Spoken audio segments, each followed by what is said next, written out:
This is PokePress coverage of the 2011 Pokemon Trading Card and Video Game US Nationals in Indianapolis, Indiana.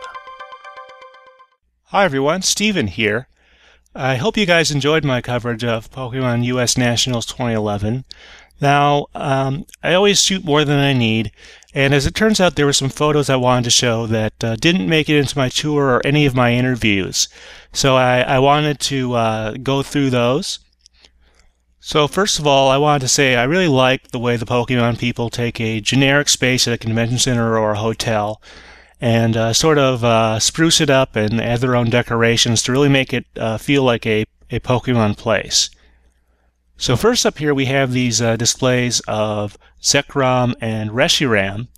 They're in these little divided up displays. We've seen them with other designs in the past. And something about the aesthetic really grabs me about them. I'm not sure precisely what, but I think they look really good like this. Next we have these blow-up Pokemon. They do this pretty much every generation. They make blow-up versions of the starters. Obviously here we have Tepig, Oshawott, and Snivy.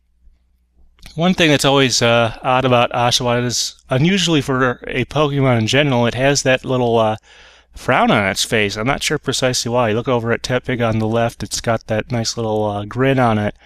Not sure why Oshawott looks like that. At least in the TV series, Ash's Oshawott smiles a little bit more there. During my tour interview, I also mentioned these banners that you can see here.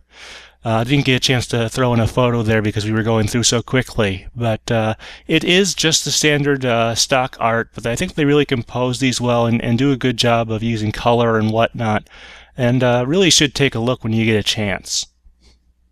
Next we have the huge Pikachu balloon. Now everything else is pretty much black and white, but they keep this guy around. I'm not sure why.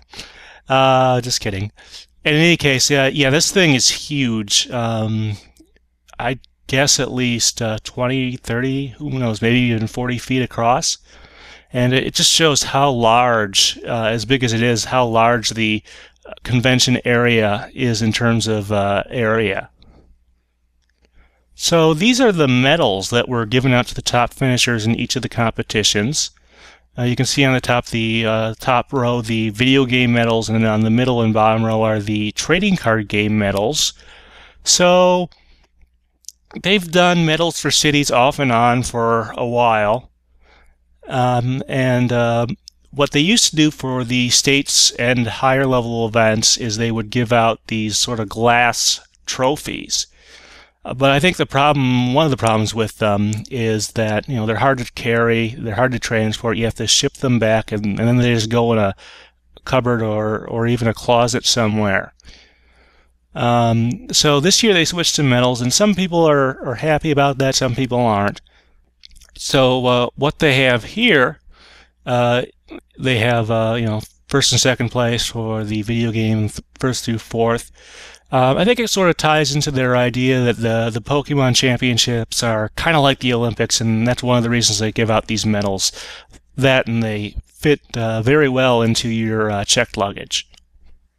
So one thing I mentioned during the tour is the Mini League, and Mini is sort of, I don't know, maybe it's not the right term to be using here because it runs much longer than any regular trading card game league, and actually involves a lot more people than you'll see at most leagues. So maybe Mini League isn't the right way to refer to it, but you can see it runs Friday, Saturday, Sunday.